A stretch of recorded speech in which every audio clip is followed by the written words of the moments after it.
Investir em crianças é salvar vidas. Não é isso? Investir em crianças é salvar vidas. E eu quero que você abra sua Bíblia comigo aí em Juízes.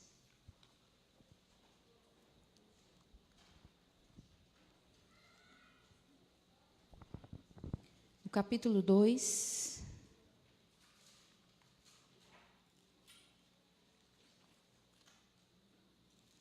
Juízes 2, versículo 10.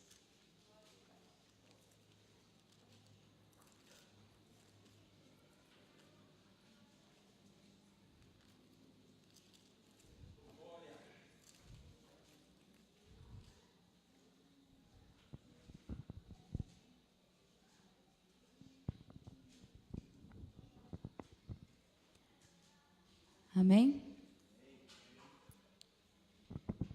Foi também congregada a seus pais toda aquela geração, e outra geração após ele se levantou, que não conhecia o Senhor, nem tampouco as obras que fizera Israel. Foi também congregada a seus pais toda aquela geração, e outra geração após ele se levantou, que não conhecia o Senhor, nem tampouco as obras que fizera Israel. Eu quero começar lendo um texto desse livro, que diz assim: o velho e a jabuticabeira. O velho estava cuidando da planta com todo carinho. O jovem aproximou-se e perguntou: que planta é esta que o senhor está cuidando? É uma jabuticabeira, respondeu o velho. E ela demora quanto tempo para dar fruto? Pelo menos uns 15 anos, informou o velho. E o jovem lhe disse: e o senhor espera viver tanto tempo assim? Indagou irônico. Não creio que eu viva mais tanto tempo, pois já estou no fim da minha jornada, disse o ancião. Então, que vantagem você vê com isso, meu velho? E o velho respondeu: nenhuma, exceto a vantagem de saber que ninguém colheria jabuticabas se todos pensassem como você.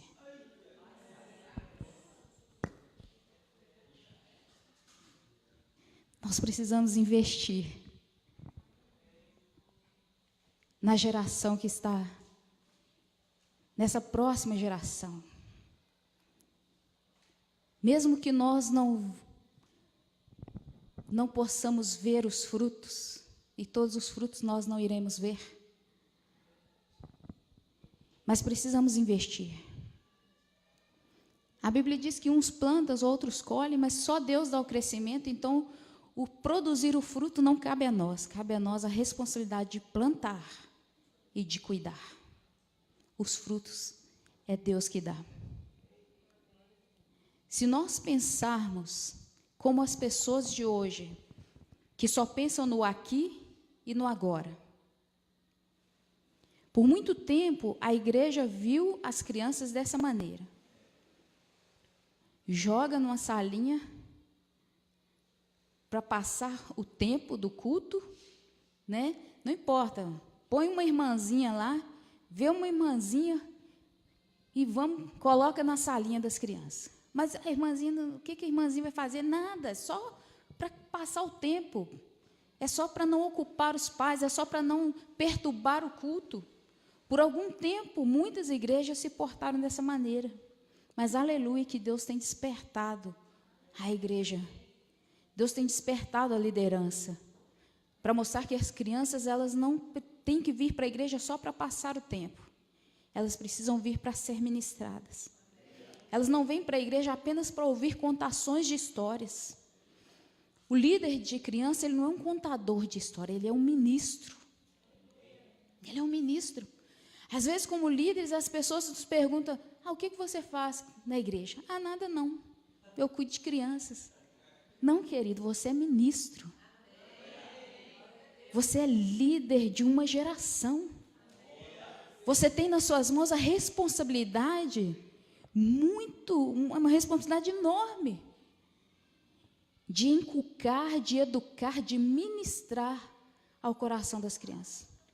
A contação de história, ela te traz informação, ela passa dados de acontecimento, de nomes, de lugares, de tempo, de épocas. É o que a gente aprende na escola secular, não é verdade? Mas na igreja, a ministração, ela chega aos olhos, aos ouvidos e vai para o coração. E é isso que muda. Ministração, ela muda. Contação de história, não, dá conhecimento. Mas ministração, ela transforma. Ministração, ela tem o poder de mudar. Quando você, como adulto, você é ministrado na igreja, você não sai daqui diferente? Você sai daqui mudado? Quantos pais nós ouvimos muitas vezes falando: nossa, Regina, você tem que ver como minha filha está. Está orando, manda foto para a gente. Que o pai vai passar pelo quarto, o menino está lá com a Bíblia na mão, do olho fechado e lendo. O pai tira a foto caladinho e manda para a gente. Olha só o que está acontecendo na minha casa. Por quê? Porque as crianças estão sendo ministradas na igreja. Porque elas não vêm para a igreja apenas para passar o tempo. Porque nós temos essa responsabilidade. Quando a gente lê aqui em Juízes 2:10, olha que coisa séria. Olha que coisa séria. Toda uma geração foi congregada ao Senhor. E a geração que se levantou não conhecia o Senhor. De quem foi a culpa? Pode me responder com coragem. Foi da geração passada. Não transmitiram à geração que viria depois deles os feitos do Senhor. Embora pouco antes Deus tinha falado, como foi dito aqui, que Deus tinha ordenado: tu inculcarás aos teus filhos e aos filhos de teus filhos. Isso foi quebrado uma vez. Foi quebrado, foram esquecendo de contar aos filhos. Olha, estava tão pertinho dos feitos do Senhor, da libertação que o povo tinha passado, como puderam esquecer aquilo? Como puderam esquecer que Deus tinha aberto o Mar Vermelho? Você consegue imaginar hoje isso? Um povo que se levantou e não sabia que seus pais tinham caminhado pelo deserto, tinha recebido maná que desceu do céu, tinha atravessado um mar a pés enxuto, e essa geração se levantou sem conhecer os feitos do Senhor, porque a geração anterior não teve tempo para contar. Foram deixando de lado o inculcar aos filhos. E nós vamos encerrar a conferência. Foi isso, né, Cláudia? Eles vão ficar bravos, hein? Nós vamos encerrar a conferência lembrando da nossa responsabilidade. A igreja do Senhor hoje tem inculcado às nossas crianças os feitos do Senhor. Olha para o mundo que nós estamos vivendo nesse tempo, principalmente nesses dias aí de eleição. Olha, hoje nós temos, como o pastor contou aqui, nós vivemos isso todos os dias. Os meninos chegam da escola para a gente. O meu sobrinho, certa vez, chegou para mim e falou: tia, o meu colega fulano de tal lá, todo mundo fica falando que ele gosta de homem. E eu falei: misericórdia. E falei: menino, e comecei a conversar com ele. Falei: tia, o que tem? O que tem? Quer gostar de homem? Deixa ele gostar. O que tem? E aí vamos, por quê? Porque vão sendo inculcados. Presta atenção, querido. Olha como que a mídia, como que o mundo, como que o diabo já pegou isso e a igreja está despertando agora. O diabo não é de pouco tempo que ele tem inculcado às crianças toda essa podridão que nós vemos hoje. Ele tem investido nas mídias, nas redes sociais, tanto é que não é fácil você inculcar à criança os princípios e os valores do reino de Deus. Por quê? Porque eles estão recebendo uma carga tão grande através das redes sociais, através da televisão. Por quê? Porque a nossa geração tem entregue os seus filhos à Netflix. A nossa geração tem entregue os seus filhos ao Facebook. A nossa geração presenteia os seus filhos com 7, 8 anos de idade com smartphone. E ninguém pode ficar sem internet, porque do que vale um telefone sem internet hoje em dia, querido? Para que vale isso aqui se não tiver internet? Hoje em dia a gente nem liga mais, você não usa mais ligar e receber chamada, é o WhatsApp. Então você precisa da internet o tempo todo. E as crianças estão vindo nesse ritmo. Bacana. Mas com isso nós estamos entregando as nossas crianças para receberem uma carga inculcadora dos princípios do mundo, do sistema natural das coisas. E enquanto isso a gente está caminhando de passos assim, ó, lentos, de tartaruguinha, assim, de lesma mesmo, para inculcar às crianças os ensinamentos dos princípios do reino de Deus. A geração depois de nós, será que ela vai conhecer o Senhor como nós conhecemos? Hoje em dia é difícil para mim, eu tenho 43 anos. Desde os 9 anos que eu vou à igreja. Eu fui para a igreja através da escola bíblica dominical. Cheguei pela primeira vez e eu tinha pavor de crente com 9 anos de idade. Por quê? Porque o meu pai ele detestava crente. Porque na minha infância, crente era um povo barulhento, sabe, do sapato empoeirado. E do lado da minha casa tinha um povo assembleiano, daqueles assim, pentecostais mesmo, abençoado.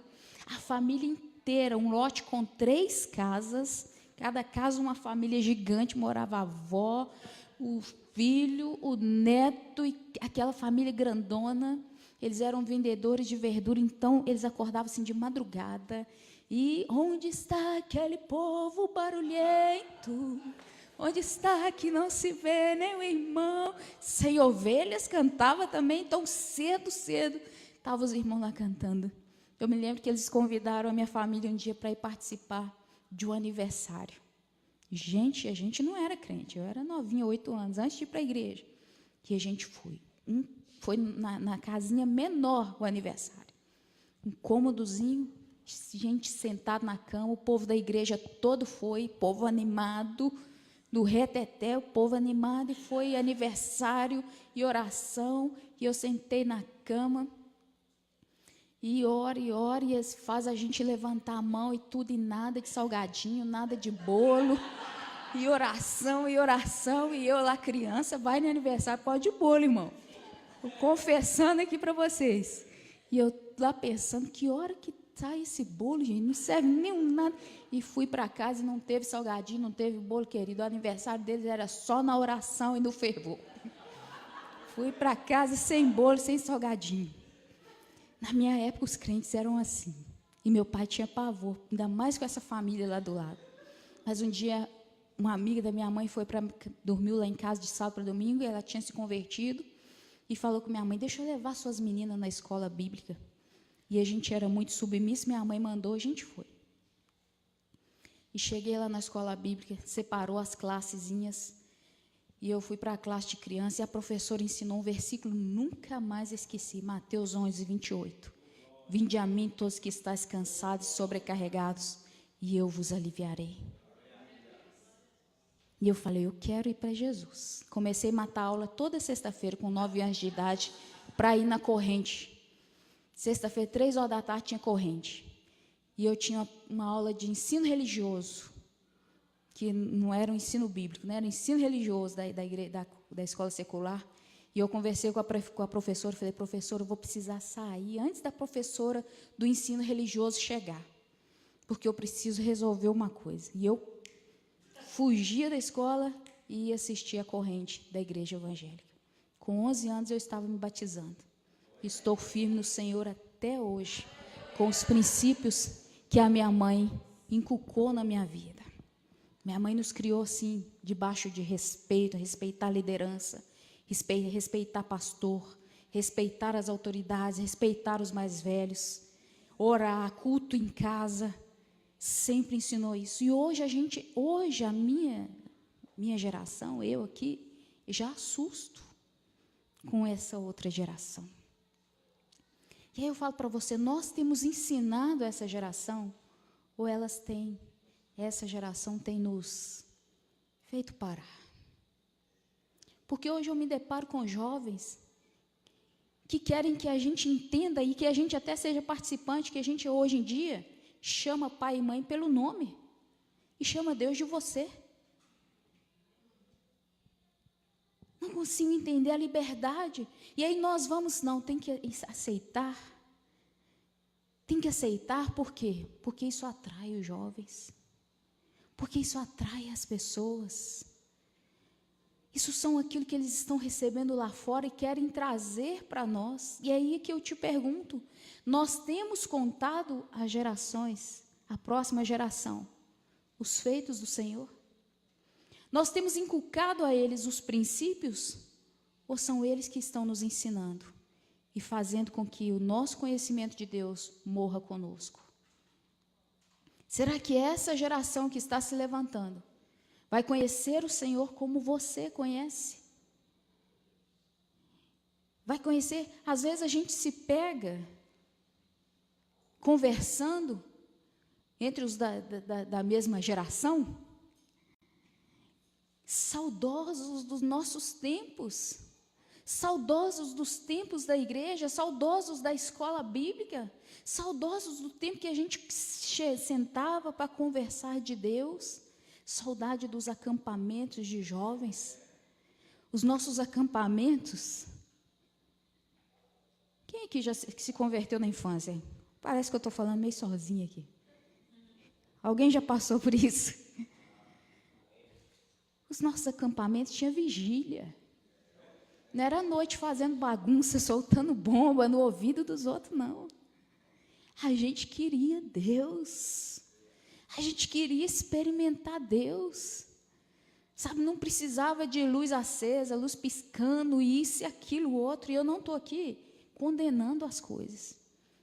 Eu quero saber se nós temos inculcado o que nós recebemos a essa geração, ou se ela está fazendo os nossos princípios mudarem, ou se essa geração está fazendo a gente abandonar as coisas, está fazendo a gente mudar, nos modernizarmos. A gente precisa sim evoluir, a gente precisa crescer, mas princípios são inegociáveis. Por exemplo, o princípio de autoridade. Hoje nós temos crianças, jovens, que não sabem respeitar pastor, que não sabem respeitar líder, que conversa com líder, com pastor, como se fosse de igual. Eu aprendi com minha mãe, aprendi na Bíblia, que a gente não pode fazer com que a caminhada do pastor seja pesada. Hebreus 13 fala, faça com que os seus líderes exerça o seu ministério com alegria, porque se for penoso, isso não é bom para você. Temos inculcado, o que você tem transmitido às crianças? Ou você tem procurado ser moldado por essa nova geração? Você tem se deixado ser moldado por essa nova geração? Eu creio que não, porque Deus tem despertado esse trabalho com os pais, para que a igreja faça uma parceria, porque é hora de atentarmos para isso, porque tem muitos pais que estão ficando de cabelo em pé e procurando a igreja pedindo socorro, porque pensam que os filhos estão protegidos porque os pais são crentes, porque vão à igreja de domingo e está tudo bem, e aí de repente a criança chega com uma ideia que trouxe da escola, e o pai fica de boca aberta, porque nunca pensou que o seu filhinho fosse falar uma coisa daquela. Nunca pensou que o seu filhinho, como que ele não ia, como Como que não, se você não ensina? Como que não? Como que ele não vai conformar com o mundo se você não ensina para ele que não é para se conformar? Não há um tempo melhor do que o nosso para viver Romanos 12:2. Não vos conformeis com este século, mas transformai-vos pela renovação do vosso entendimento. E o nosso entendimento só se renova no Espírito. O nosso entendimento só se renova na palavra, só se renova em Deus. Que legado, querido, nós vamos deixar para essa geração?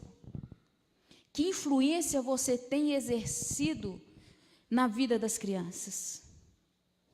O que é legado? Legado não é uma herança, não é simplesmente uma herança. Legado é algo que é transmitido a um grupo, a um todo. Que legado você tem deixado? Que influência você tem exercido na vida de outros?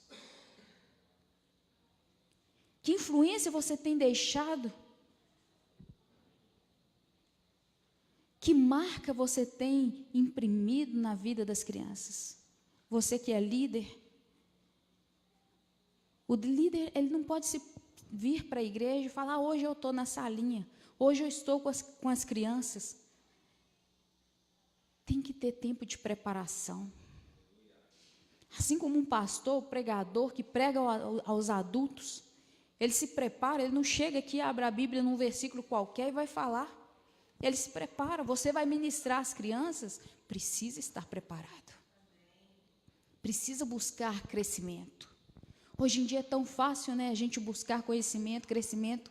A internet está cheia, você faz curso, você pega ideias, aprende dinâmicas.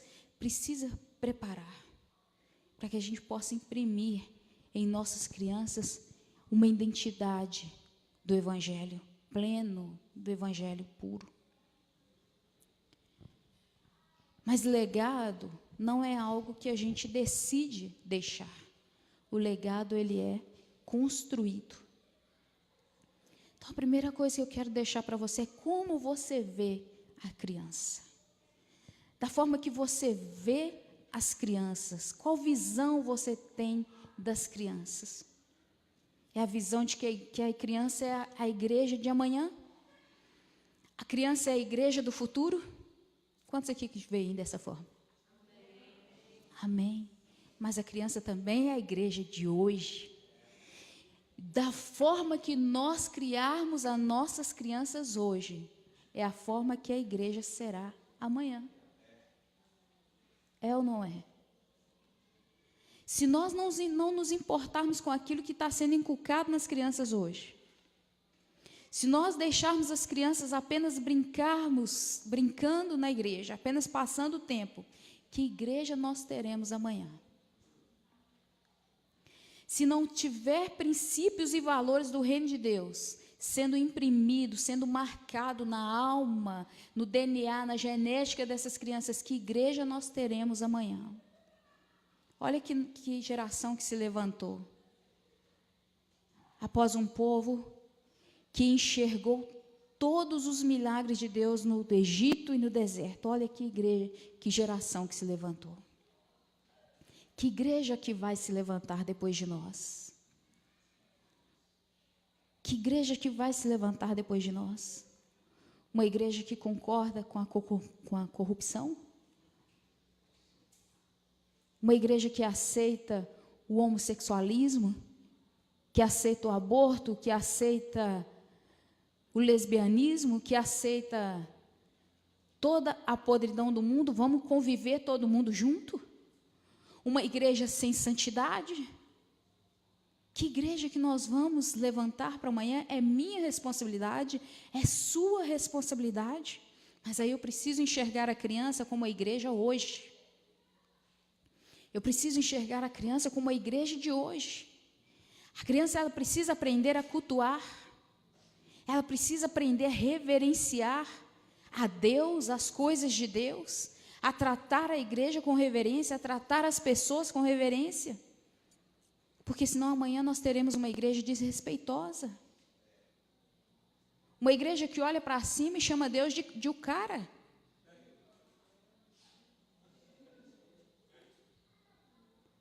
Onde está a reverência se nós não ensinarmos? Você entende que há uma responsabilidade sobre a nossa geração? Aí você fala, mas se Jesus voltar amanhã, glória a Deus, vamos embora. Mas se Ele não voltar amanhã, nem esse ano, nem daqui 1 ano, 2 anos, nós temos tempo e temos uma responsabilidade sobre as nossas vidas. Querido, quando um casal gera um filho, ele está gerando um ministério. Ele está gerando uma alma. Você já parou para pensar nisso? Nós recebemos as crianças com tanta alegria, aleluia, tem que ser assim. Mas já parou para pensar quando você pega aquele bebê no seu colo? A responsabilidade que você tem de conduzi-lo até o céu? E que há uma longa jornada, uma espinhosa jornada, para você conseguir manter essa criança nos caminhos do Senhor. Às vezes nós lutamos tanto pelas almas, não é verdade? Mas também geramos almas. E é sua responsabilidade. É sua responsabilidade, papai, mamãe. É sua responsabilidade essa criança. Nós vemos muitas vezes muitos líderes que se empenham tanto e que perdem seus filhos. Que perdem dentro de casa. Porque não entendem que precisam construir um legado para deixar a essa geração. Para deixar a essa geração. O que você tem contado para a sua geração? Quanto tempo você tira para estar com seus filhos? Para contar para eles os grandes feitos que Deus tem feito. Quando o seu salário aumenta, quando as coisas, as bênçãos chegam na sua casa, será que você dá a mão para o seu filho e fala, vamos agradecer porque isso vem de Deus? Isso é provisão de Deus, não é porque o papai é bom, não é porque o papai é o melhor do trabalho que ele ganhou uma promoção, é porque Deus é bom nas nossas vidas, filho. É porque a nossa família depende de Deus. É porque a nossa casa, ela é abençoada pelo Senhor. O texto que diz, eu e minha casa serviremos ao Senhor, é um texto de decisão. Josué fala assim, olha, se vocês quiserem, eu creio que Josué estava passando um tempo parecido com o nosso, em que o povo estava assim, não sei se sigo o mundo, não sei se sigo Deus nessa intensidade toda, não sei se isso está certo, ou se a gente precisa abrir as portas da igreja para aceitar todas as coisas, não sei mais o que está certo, a gente está passando por isso, não está?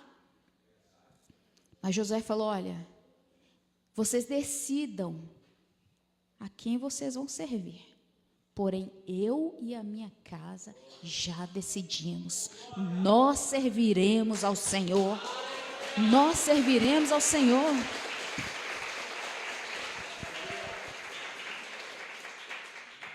Isso é decisão. Muita gente pega isso, é promessa. É decisão, querida. É você chegar na porta da sua casa e o seu filho falar para você, olha, está acontecendo assim, assim na escola, eu tenho que fazer isso, aquilo, outro, não é normal, todo mundo está fazendo, meus colegas são assim, eu preciso ir na festa tal e coisa, e como o pastor falou, coloque limite. Coloque limites.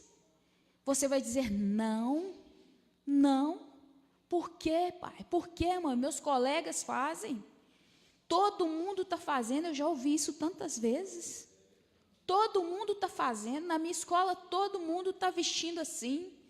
É a roupa rasgada, é isso não sei o quê, o cabelo verde, cor de rosa, e piercing, tatuagem, coisa, todo mundo está fazendo. O que que tem? E você olhar para o seu filho e dizer para ele, eu e a minha casa serviremos ao Senhor. Essa é uma decisão da nossa família. E você vai servir ao Senhor. É a nossa decisão, é a decisão da minha casa. É a decisão da minha família. Que influência você tem tido sobre essa geração? Que legado você tem construído para essa geração? Legado se constrói com vida. Todo líder, todo pai, toda mãe, você é líder dos seus filhos. Todo líder do ministério infantil, ele precisa empenhar e ter um esforço sobrenatural para construir um legado. E esse legado tem que ser o reflexo de uma vida ativa espiritual.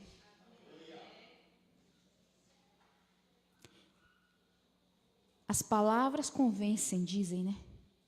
Mas o exemplo arrasta. Não adianta querer que seus filhos orem se você é o camarada mais relaxado de vida de oração. Não adianta querer que seus filhos conheçam a Bíblia se você não senta para partilhar com ele um versículo. Se você não senta para ensiná-los. Não adianta. Nós vemos na Bíblia um exemplo de uma liderança, da liderança de Saul. Foi citado aqui, as crianças contaram a história. Por que Saul não enfrentou Golias? Eu fico imaginando, você consegue imaginar todo um exército parado por dias e dias, por causa de um homem de 3,5 metros. Quando eu era criança, eu imaginava Golias bem maior. Um homem de 3,5 metros e todo um exército parado, amedrontado, apavorado. Por quê? Porque eles tinham um líder que não sabia matar gigante. Porque eles tinham um líder que não era matador de gigante, era um líder preocupado com a sua posição. Saul era um camarada preocupado com a posição. Ele queria preservar o seu reinado, era tudo que Saul queria. Então Saul, ele não se preocupou em treinar o seu exército. Saul não tinha um exército treinado. Ele não se preocupou em treinar seu exército. Por isso Saul tinha um exército que não era capaz de enfrentar. Saul não sabia enfrentar problemas. A gente vê na história, eu estou contando todas as histórias assim, porque eu creio que todo mundo da igreja, todo mundo líder, e conhece as histórias. Saul não sabia enfrentar problema. Toda vez que Saul precisava enfrentar um problema, ele arrumava outro maior. E tem muito líder, tem muito pai, tem muita tia, tem muitos responsáveis, muitos educadores que são assim. E nós temos a responsabilidade de treinar a nossa geração. Você compreende a grandeza, a responsabilidade disso? E aí nós vimos o exemplo de Davi. Os homens de Davi, eles foram conhecidos como os valentes de Davi. Por quê? Porque Davi é o carinha que pegou uma funda e uma pedra e foi lá e deu uma pedrada no gigante. Simples. E por isso Davi teve um exército de valentes. Porque Davi teve exemplo. Davi foi guerreiro. Saul tinha um exército e queria alguém levanta e vai lá matar aquele gigante. Quem? Eu empresto até a minha armadura. Alguém levanta e resolve esse problema. Meus filhos estão com problemas na escola. Meu filho está fumando droga. Alguém resolve esse problema. Quem vai resolver isso agora? Você consegue lidar com os problemas? Você tem treinado seus filhos para lidar com problemas, para enfrentar gigantes? Não adianta você ser um anão na fé e querer ter um filho gigante. É vida, é exemplo, é legado que nós precisamos deixar para essa geração. Na escola bíblica, no início do ano, eu comecei a fazer com os meninos, porque você pede para achar um livro na Bíblia, é uma dificuldade. É uma dificuldade, não acha? E aí nós fizemos uma Olimpíada de corrida. Todo domingo de manhã, a gente tirava um tempinho para achar. Aí eu falava um livro fácil, Gênesis. Psst, achei, professor. Beleza, abriu. Jonas. Acho que esse não tem na minha Bíblia não, professora. Procura o que você acha. Vai no índice. E fomos. No final, a gente fez, premiou, bacana, os meninos estavam fera. Passamos as Olimpíadas, cheguei lá e falei, meninos, vamos lá, abra sua Bíblia em Tobias 5,16. Ó, tia, tem esse livro na Bíblia não. Aleluia. Aprenderam. Cheguei numa cela, fui ministrar numa cela de adolescentes. A importância da palavra, de conhecer a Bíblia, de conhecer a palavra. Aí falei a respeito da importância, falei, querido, agora vamos ler um versículo. Abra sua Bíblia no livro de Ananias, no capítulo 5, versículo 17. Querida, eu fiquei com vergonha, aí eu tive que entregar o ouro. Porque folheou a Bíblia para cá e folheou para lá, e eu acho que estava pensando assim, acho que minha Bíblia veio com defeito. E procurou, e foi no índice, livro por livro. Aí eu falei, gente, desculpa. Perdão. As minhas crianças sabem disso. Deixa eu te falar, tem Ananias na Bíblia, mas é um camarada que mentiu para o Espírito Santo, está lá no livro de Atos. Não é um livro. A importância de conhecermos a palavra. Coisa simples, querido. Coisa simples. Aí você, o que tem se eu sei onde está o livro, se eu não sei? O que tem isso? É porque quando te confrontarem, quando levantar um gigante na sua frente e falar assim, por que você não concorda com isso? Eu trabalho fora, um grupo de pessoas que tem de tudo. A gente lida com tudo quando você trabalha no secular.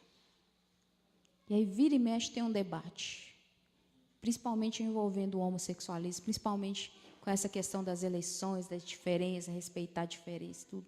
Vira e mexe você é colocado. Você tem que enfrentar um gigante todos os dias. Se você não sabe onde está o livro da Bíblia, se você não conhece os livros que tem na sua Bíblia, como é que nós enfrentamos gigantes, queridos? Como é que nós enfrentamos esses gigantes que estão aí? Como é que nós enfrentamos essas questões?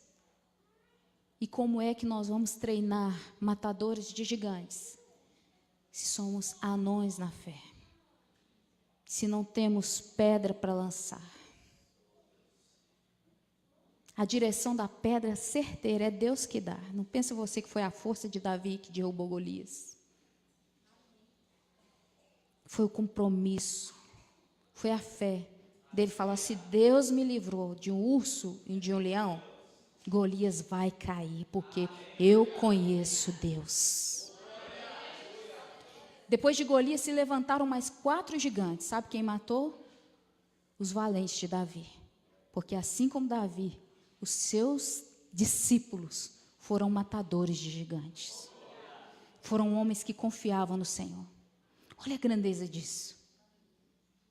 A Bíblia fala que houve um valente de Davi que a espada se apegou à mão dele. E ele matou sozinho mais de 800 homens. Porque o exército de Davi não era amedrontado como o exército de Saul. Eles não fugiam, não se refugiavam num acampamento como o exército de Saul. Por quê? Porque eles tinham um líder. Porque eles tinham um líder que treinou eles para a batalha.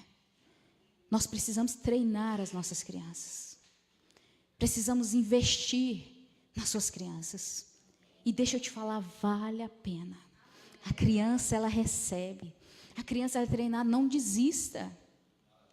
Nós olhamos muitas vezes para a situação do mundo e nós pensamos, gente, parece que ninguém muda. Parece que não há mais mudança, mas vale a pena. Vale a pena investir nas almas, vale a pena investir nas pessoas, vale a pena insistir, porque o Evangelho ele é poderoso, assim como ele foi para mudar vidas naquilo que você lê aqui na história. Deus ainda é poderoso para transformar as suas crianças. Deus ainda é poderoso para transformar vidas nos nossos tempos. Deus ainda é poderoso, sabe porque a Bíblia diz que nos últimos dias as nossas crianças seriam poderosas nessa terra. Deus derramaria do seu Espírito sobre toda a carne, os nossos jovens teriam sonhos, as nossas crianças profetizarão, e essa palavra ainda está sobre a igreja, ainda está sobre a nossa liderança, e a minha responsabilidade, a sua responsabilidade, investir, acreditar, confiar, ser um gigante para o Senhor, para você não gerar um exército covarde, para você não gerar uma geração covarde, para você não influenciar crianças com covardia, mas para você levantar crianças corajosas, ousadas, que são capazes de falar não para o pecado, que são capazes de falar não para esse sistema, que são capazes de falar não para o mundo. O mundo tem investido pesado, tem inculcado, então não tenha medo de investir nas crianças. Não tenha medo, não se acovarde, querido. Não se acovarde, pai, mãe, líder, vô, tio. Você seja responsável. Todo mundo tem uma criança na sua casa. Todo mundo tem uma criança na família. Você é responsável por ela, sendo pai ou mãe, tio. Você é responsável. Se você conhece o Evangelho, você é responsável. Tem crianças na sua redondeza, na sua vizinhança, você é responsável por essa geração. Para que não falem da nossa geração, como nós lemos em Juízes 2:10. Levantou-se uma geração que não conhecia o Senhor. Eu fico apavorada com esse versículo, eu não sei você. Se você entende quão terrível é isso. Uma geração sem Deus, uma geração que não conhece o favor de Deus, que não busca o Senhor, que não honra o Senhor. Eu não quero influenciar uma geração nisso. Eu não quero morrer com os preceitos de Deus presos em mim. Miles Moore disse que ele queria descer ao túmulo vazio, e eu quero descer ao túmulo vazio. Eu quero deixar para essa próxima geração todo o conhecimento que eu tenho de Deus, toda a experiência que eu tenho de Deus, impregnar neles que é possível viver de uma vida santa, uma vida sem corrupção no meio dessa geração pervertida, corrompida. É possível ser santo, é possível ser diferente. Nossas crianças não precisam sofrer na mão do diabo. Nossas crianças não precisam experimentar homossexualismo, drogas.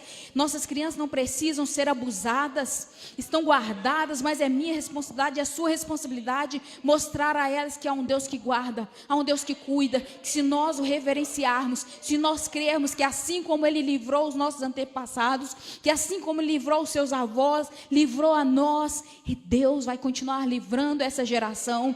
Deus vai guardar essa geração até que Jesus venha e nos tire dessa terra. Deus vai nos guardar de todo esse mal, de toda essa podridão, mas nós precisamos impregnar essa fé nas crianças. Que você nessa noite se levante como um gigante da fé, que você se levante como um gigante. Davi, ele se viu maior do que aquele Golias, porque ele sabia que Deus era com ele. Davi não foi para a batalha de qualquer maneira. Ele disse: Golias, você vem contra mim com espadas e com lanças, mas eu vou contra ti no nome do Senhor dos Exércitos, porque eu tenho um Deus que é vivo, que é poderoso, que é um Deus de gerações. Deus cuidou da geração passada, tem cuidado da minha geração e vai continuar cuidando da próxima geração. No livro de Judas há uma promessa que diz que Deus vai guardar os seus até o dia do Senhor. Deus não vai deixar a sua igreja se perder, não vai deixar as nossas crianças se perderem, mas é minha responsabilidade, é sua responsabilidade decidir. Eu, a minha casa, a minha igreja, as minhas crianças, a minha classe, a minha célula, serviremos ao Senhor. Os princípios do mundo não vão entrar na minha casa. Os princípios deste sistema podre não vão entrar na minha célula. Eu não vou compactuar com essas coisas. Eu não vou descer dessa maneira. Eu não posso. Por quê? Porque Deus tem me livrado. E Ele é o meu Senhor e vai continuar me livrando. O que você tem contado à próxima geração? Não deixe se levantar uma geração após você, querido, que não conhece ao Senhor. Amém? Não deixe se levantar uma geração após você que não conheça o Senhor como você tem conhecido a Deus. Conheça o Senhor cada dia mais. Construam um legado assim como Davi. Mas transfiram, influencia, imprima, em nome de Jesus. Amém? Deus abençoe a sua vida muitíssimo. Que o Senhor te conceda graça para criar os seus filhos, para ser um educador de excelência, para ser um líder de excelência em nome de Jesus. Amém? Foi um prazer grande, eu agradeço, Cláudia, pela oportunidade, pastor. Deus abençoe grandemente a sua vida.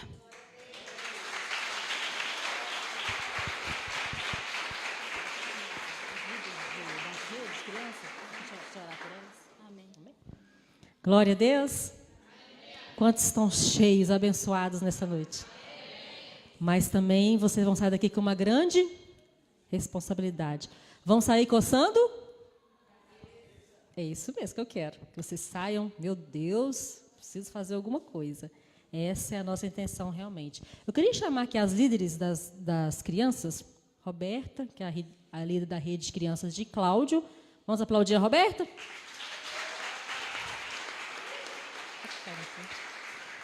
A pastora Andresa, que é a líder da rede de crianças de Taguara.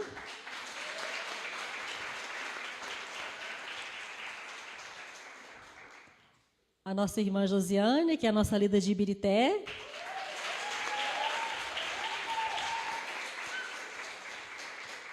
E a tia Fá, gente, não pôde estar, que é a nossa líder da sede. Ela está passando muito mal. Queria até que a gente orasse por ela. Já vem capengando há algum tempo. Falei que vou fazer uma oração forte, para Deus repreender essa zica. Que tá uma zica aqui, misericórdia. Então, ela, assim, está passando mal, vomitando, diarreia, só misericórdia. Então, ela não pode estar. Então, eu vou representar a tia Fá, amém? E a irmã Regina vai estar orando por nós, amém? Quem são as lideradas que estão? Vamos ficar de pé, as lideradas? Todos com a camisa, tão bonitas, né, gente? Gostaram da nossa camisa? Vamos ficar todos de pé. Né? Ela vai estar orando por todos e por nós, amém? Glória a Deus. Estenda sua mão para essas mulheres, essas líderes que têm disposto. Você, papai e mamãe, saiba que não é fácil o ministério com criança, porque lidar com o filho dos outros não é brincadeira. Já cuidei de crianças antes, eu já trabalhei numa casa, cuidei de 2 crianças. A gente sabe que cuidar de filho, cuidar dos nossos próprios filhos não é brincadeira, mas cuidar dos filhos dos outros também é uma responsabilidade, tipo de louça, assim, né? Não pode esbarrar. Então, é uma responsabilidade muito grande. Então, que você possa saber disso e sempre orar. Você, pai, mãe, sempre orar pelos líderes. Amém? Senhor Deus, em nome de Jesus, nós te louvamos, ó Deus, pelo despertar que o Senhor tem trago à tua igreja. Porque o Senhor tem levantado homens e mulheres para liderar as crianças deste tempo. Porque o Senhor tem despertado o cuidado, tem despertado a visão, tem aberto, tem dado visão, nós te louvamos. E em nome de Jesus eu coloco, Pai, diante do Senhor agora essas irmãs, essas mulheres, que tenham aceitado o seu chamado, que tenham ouvido a tua voz, e que tenham dito, eis-me aqui, para estar levantando, construindo esse legado de princípios, de valores, de ensino, de verdade, de um evangelho puro e pleno. Eu abençoo essas vidas e peço que o Senhor possa estar dando estratégias, que o Senhor possa estar abençoando o trabalho das suas mãos, confirmando a obra das mãos dessas mulheres, em suas igrejas, em seus templos, em suas células, em nome de Jesus, nos grupos por onde elas trabalham. Que o Senhor abençoe cada criança que é liderada por elas. Que o Senhor dê a elas, ó Deus, o retorno, que elas possam ver, sorrir e ver o fruto dos seus trabalhos em nome de Jesus. Abençoamos a vida da irmã que está adoentada, que o Senhor possa tocá-la com cura nesta hora e repreender todo o mal, toda a enfermidade em nome de Jesus. Eu abençoo a igreja que neste lugar se reúne, cada pai, cada mãe que estiveram aqui nessa conferência. Nós abençoamos, ó Deus, com sabedoria, com inteligência, com graça, com firmeza, com bondade.